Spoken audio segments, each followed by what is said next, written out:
Buenas noches. Quiero terminar esta serie de videos que he hecho a partir del 30 de julio de este año acerca del cierre del seminario de San Rafael. El último video que hice traté el tema de la, digamos, corrupción de la jerarquía de la iglesia y hoy quiero tratar un tema que, digamos, está en la base de ese último, que es la crisis y la caída del sacerdote. Porque si es cierto que hubo una caída en la jerarquía católica, esto hubiese sido impensable si no hubiese caído el individuo sacerdote. Bien, voy a comenzar entonces la primera parte de este vídeo como la crisis del sacerdote. Algunos puntos de los que hablaré, digamos que han surgido de mi observación personal, no, ni son exhaustivos, ni son completos, y por supuesto son mejorables y opinables, ¿no? Pero solo quiero indicar algunas cosas que observo en este tema de la crisis de los sacerdotes. En mi opinión, la línea de quiebre de un sacerdote radica en su sensibilidad. ¿Qué quiero decir con sensibilidad? Sensibilidad está tomado como sinónimo de vida perceptiva y afectiva. Percepción y afecto, que son los movimientos propios de la zona media del alma humana. Eh, Debajo de ella, la psiquis humana, debajo de ella están los instintos y están las sensaciones, los sentidos, y por encima de la zona media está la inteligencia y la voluntad, o sea, la parte espiritual, inteligencia y voluntad, la parte inferior, sentidos y pasiones, y la región media, a la cual yo llamo sensibilidad, en la cual aparecen las percepciones y los afectos. Esta vida sensible, esta sensibilidad compleja y de por sí quebradiza después del pecado original, porque con el pecado original perdimos el don de la integridad, por lo tanto la razón, la inteligencia no es obedecida fácilmente, digamos, ¿no? Eh, entonces esta zona media compleja y quebradiza no siempre obedece a los dictados de la razón. Su capacidad de producir imágenes distorsionadas y sus afectos desbordados por las pasiones pueden arrastrar al hombre muy lejos del verdadero bien. Por eso es necesaria la educación intelectual y la educación moral, para poder enderezar digamos, el impulso, el impulso primario y el impulso psíquico hacia el bien verdadero. Con respecto a la sensibilidad, esta zona que yo llamaría sensibilidad, en el caso del sacerdote sucede algo que no es común, algo, diríamos, extraordinario. La ordenación sacerdotal afecta indirectamente y negativamente a la sensibilidad, a esta zona media. La ordenación sacerdotal afecta indirecta y negativamente a esta zona. Si bien la gracia del orden sagrado opera en el sacerdote en orden a la confección de los sacramentos y en orden a la propia santificación, sin embargo, en la sensibilidad, en ese campo medio, esa ordenación produce una serie de restricciones que no se hallan presentes en la vida de un laico. La primera de todas, la restricción del amor conyugal. Segundo, la restricción del trabajo. El sacerdote no puede trabajar en cualquier cosa, tiene que estar en el oficio.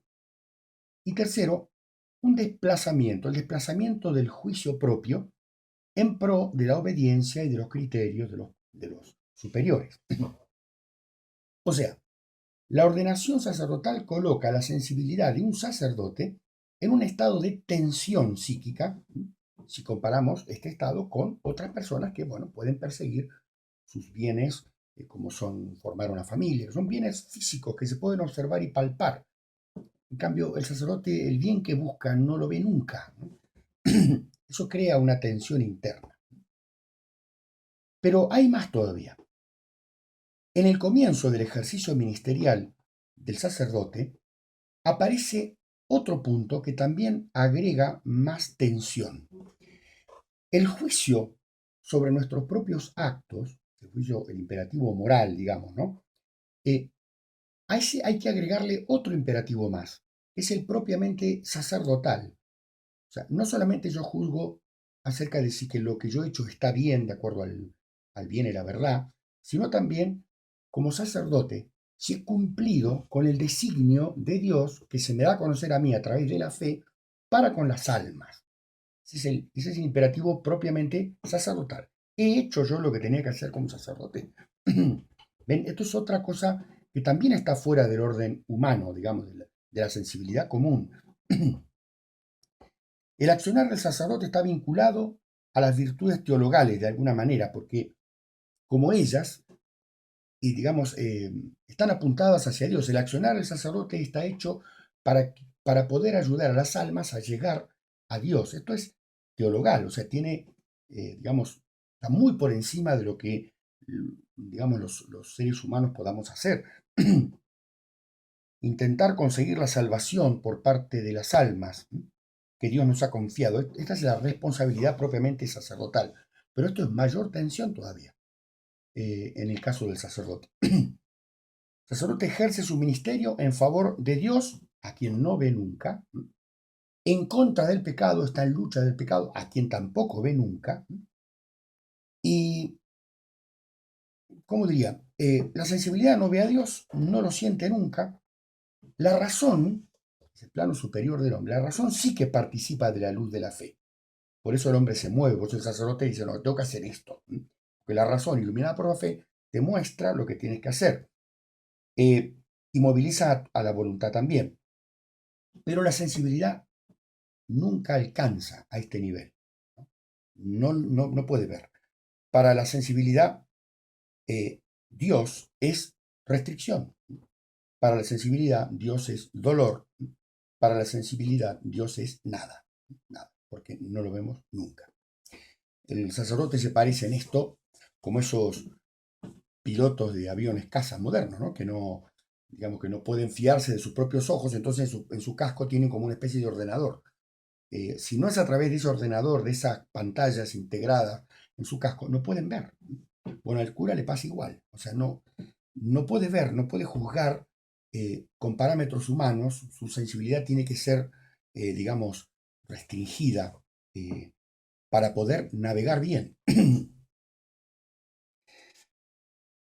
Esta situación de tensión entre lo sensible humano y el elemento divino en el sacerdote, en su propia existencia, aparece en el momento mismo de la ordenación. A partir de ese momento uno comienza a obrar como sacerdote, entonces se produce este doble rasero. La fe indica el camino del sacerdote, la razón, siguiendo la fe, acepta ese camino y moviliza la voluntad, pero la sensibilidad camina a ciegas y está ahí siempre viviendo ciega. Lo divino y lo sensible son para un sacerdote como dos piedras de molino que giran en direcciones opuestas, que están demasiado distantes, se podría decir, entre sí. Los españoles tienen un dicho, a las personas que son muy, digamos, que se incendian enseguida, que se reaccionan violentamente enseguida, les llaman mecha corta. ¿Sí? Bueno, porque la reacción es inmediata, ahí está el desequilibrio se produce allí. Bueno, el sacerdote en esta relación entre la sensibilidad y el orden digamos, el oficio de lo divino, aquí se produce la chispa. Este es el punto más inestable del sacerdote. ¿Cuál es el modo de ayudar a que la sensibilidad se deje guiar por la fe? Y a que la fe nos indique a los sacerdotes el camino que debemos hacer. Bueno, en primer lugar es educar al seminarista, hacer que la sensibilidad sea dócil a la razón. Eso es lo primero. El ser humano está primero. Hay que educarlo física, psicológica e intelectualmente. Hay que darle todas las armas. Todas, no una, todas. Pero en segundo lugar, en el plano de la fe, o sea, en el plano de espiritual, el sacerdote debe hacer que su razón sea dócil a la fe. Y para que se produzca esta docilidad de la razón a la fe, hace falta una virtud que es capital, En el sacerdote creo que la más importante se llama humildad. Humildad. Ya que el sacerdote es un hombre que tiene su vida íntegra dedicada a la enseñanza de la verdad de la fe, la virtud más importante del sacerdote será el andar en la verdad. Como dice Santa Teresa, humildad es andar en verdad. Pues bien, hacer de su vida una cosa verdadera. Eso es lo más importante. Por lo contrario, la caída de un sacerdote siempre será el orgullo. Por ahí comienza. El orgullo es esa especie de autoafirmación propia, suicida. Nos salimos del plan de Dios y nos transformamos nosotros en el centro de, digamos, de todo lo que nos sucede. Eso se llama orgullo. Ese orgullo por el orgullo se desatará la sensibilidad y no obedecerá a la razón. Los instintos, por el orgullo, se saldrán del cauce y acabarán con el siempre frágil equilibrio humano y espiritual del sacerdote. Entonces, este es el punto, esta sensibilidad es el punto de quiebre, ¿no? Es la zona más inestable que tiene el hombre sacerdote.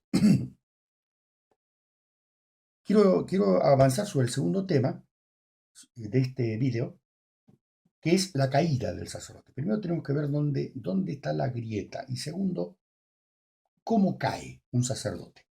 Vuelvo a repetir que no habría habido caída en la iglesia si no hubiese habido caída en el sacerdote hombre, el individuo. La caída del sacerdote. Voy a tomar como, digamos, voy a comentar nada más los 7 pasos del fariseísmo del padre Castellani. Porque una vez que el sacerdote sale de su, se autoafirma, digamos, a través del orgullo, sale fuera en lo que a él respecta del plan de Dios, se pone él mismo fuera de ese plan de Dios, sigue siendo sacerdote, entonces se transforma en una especie de contradicción. Vive para la fe, vive de la fe y no cree o se va alejando de la fe.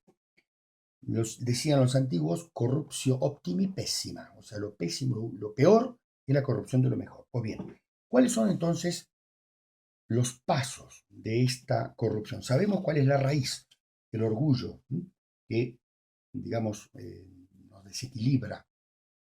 ¿Cuáles son los pasos? El padre Castellani señala 7 pasos. El fariseísmo es esa corrupción de la religión y es el pecado propio del sacerdote, ¿no? ¿Cuáles son los pasos de este fariseísmo? Voy a nombrar, son 7 pasos y voy a ir comentando al padre Castellani. En primer lugar, el primer paso de este sacerdote que, digamos, cae en el orgullo o sucede algo allí es la exterioridad religiosa. Suele aparecer aquí la asedia, que es una especie de cansancio, tedio por la vida espiritual.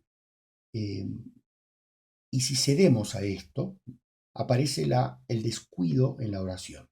Y ahí comienzan los problemas. La oración poco a poco decae, no siento ganas, no. En cambio, sí aparecen muchísimas actividades, proliferación de grupos parroquiales, se presenta con gusto, digamos, en reuniones, congresos, lo que sea. ¿Sí? Poco tiempo para el estudio, poco tiempo para la meditación.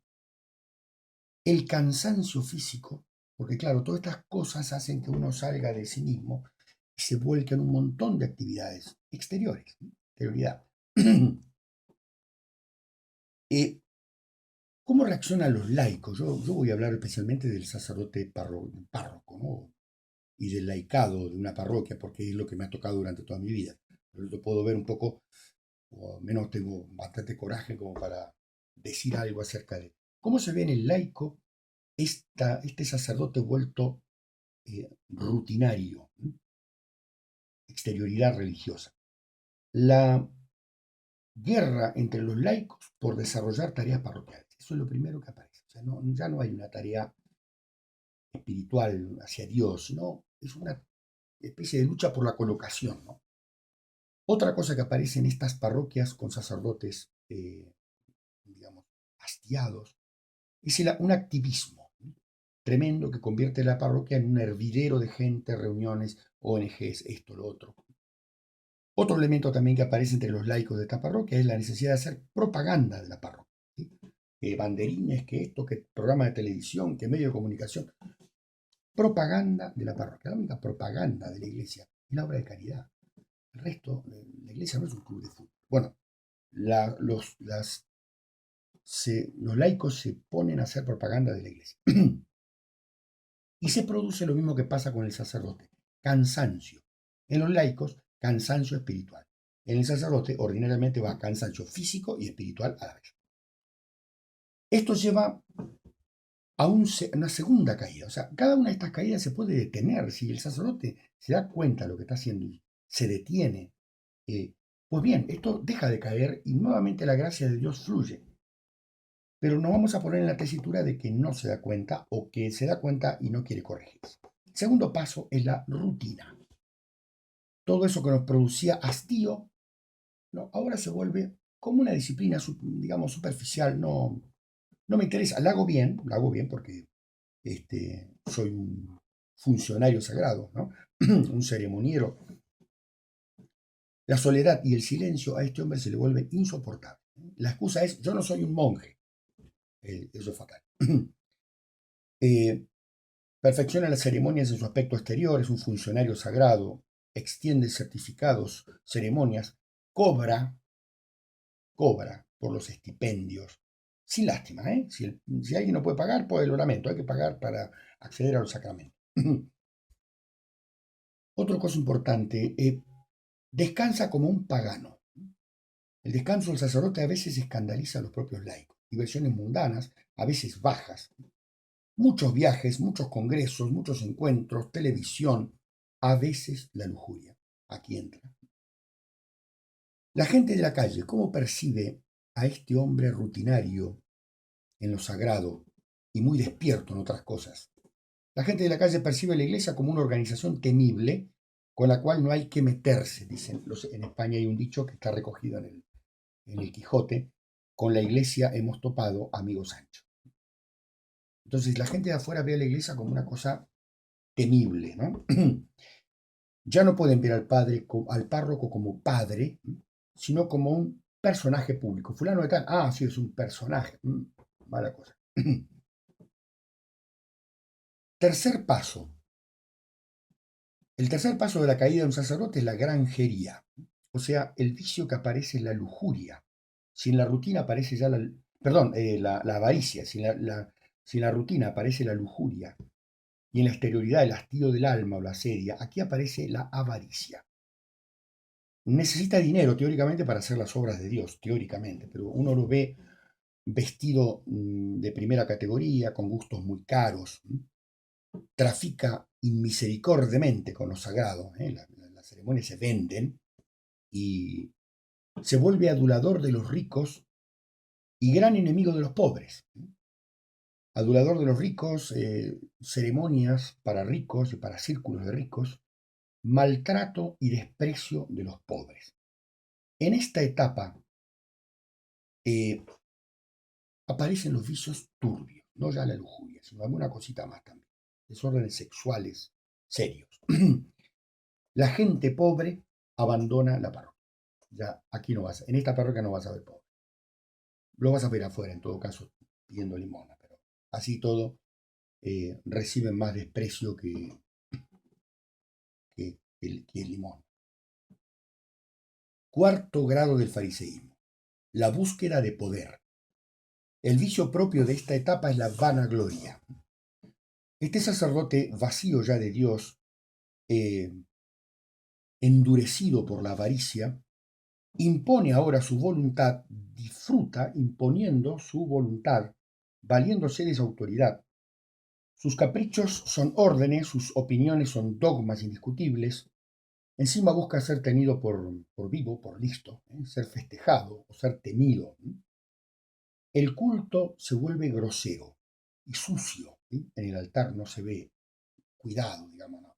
El único culto es para él, digamos, la corte de gente que lo rodea y que lo festeja. Es también un goloso. Aparece un extraño síntoma, el refinamiento en la comida. o digamos, los restaurantes carísimos o las fiestas caras. De este hombre que busca el poder, ¿qué feligreses quedan? Sus feligreses ya no son feligreses, son adeptos. Festejan sus groserías y francachelas. Ya no rezan. Estos fieles que están con este cura no rezan. Los feligreses buenos de la parroquia ven con tristeza lo que está sucediendo y los que tienen fe se escapan. Pero hay otro asunto que sucede aquí también. El lobo se introduce en el redil. Nosotros sabemos que la corrupción de este sacerdote, digamos, es como un buen pastor se vuelve mal pastor. Y entonces, ¿quién es el lobo aquí? El lobo es el hereje, el que enseña el error religioso. Y sí, llega al redil. ¿Por qué? Y bueno, porque el sacerdote ya no está por la labor de enseñar, no, está en el poder, en la influencia. Entonces no te sea extraño que aparezca un amigo que es comunista a enseñarle catequesis a los chicos, o una persona que vive una moral irregular, o que enseña cosas contra la fe. No te extrañe que esté presente en los grupos parroquiales y, bueno, se lo tome como alguien que piensa distinto. Es el lobo. Es el lobo. Quinto paso, el odio al hombre verdaderamente religioso. Este personaje que impone su voluntad busca entonces eh, busca medrar en la iglesia. El vicio que caracteriza a este quinto paso es la envidia. Este hombre ya vaciado de Dios y lleno de sí mismo, de afán de poder, se vuelve solemne y afectado en su porte exterior, una especie de mueca constante, estudiada. Se atribuye cosas que él no hizo, se preocupa por promoverse a sí mismo para puestos más altos, utiliza su parroquia, utiliza su posición, todo para encumbrarse él. Son gente que suele pasar mucho tiempo en Roma, haciendo, como dicen, haciendo pasillo, o sea, recorriendo los distintos dicasterios, hablando con uno, hablando con otro, buscando la verdad, no, buscando la colocación. Este hombre es capaz de distinguir al hombre verdaderamente religioso, ya sea laico, ya sea compañero sacerdote. Y la vida del otro le da rabia, auténtica rabia, porque está denunciando lo que él mismo no es, la envidia. ¿Qué laicos acompañan este quinto paso del sacerdote? ¿Cómo son los laicos? Son gente intrigante y chismosa, sin escrúpulos morales y con vicios carnales también. El párroco tenía vicios carnales, esto ya también lo tiene. Eh, Son lacayos que ocultan los vicios aberrantes del clero. ¿Y qué hace el lobo aquí? Y el lobo ya tiene la enseñanza. Claro, porque este sacerdote banal y venal poco puede decir. ¿Qué va a decir? En cambio, si hay no sé, un profesor que aunque no tenga ideología católica, tiene cierta honestidad, destaca. Entonces es el lobo el que se pone a enseñar en la iglesia. El lobo da catequesis a los niños. Se institucionaliza, no en todos los casos, pero el error religioso. Sexto paso. Del odio al hombre religioso pasamos a la persecución eficaz del hombre religioso. En este sexto paso del fariseísmo aparece el vicio fundamental de la ira. Alcanzado su objetivo de un puesto importante, se dedica entonces este hombre sin Dios a conspirar contra el hombre religioso. El único motivo que tiene para vivir es conspirar. Ya no tiene compensaciones sexuales, eso, digamos, su odio es espiritual, su vida es espiritual, pero satánica, no divina, sino satánica. Practica la burla satánica contra el justo, usa los defectos del prójimo, eso es propio del diablo. Usa mucho más el teléfono que el rosario, por supuesto.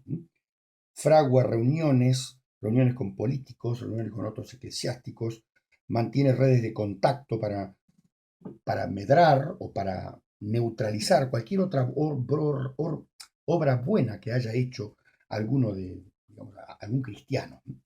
Intenta borrar las huellas del hombre religioso.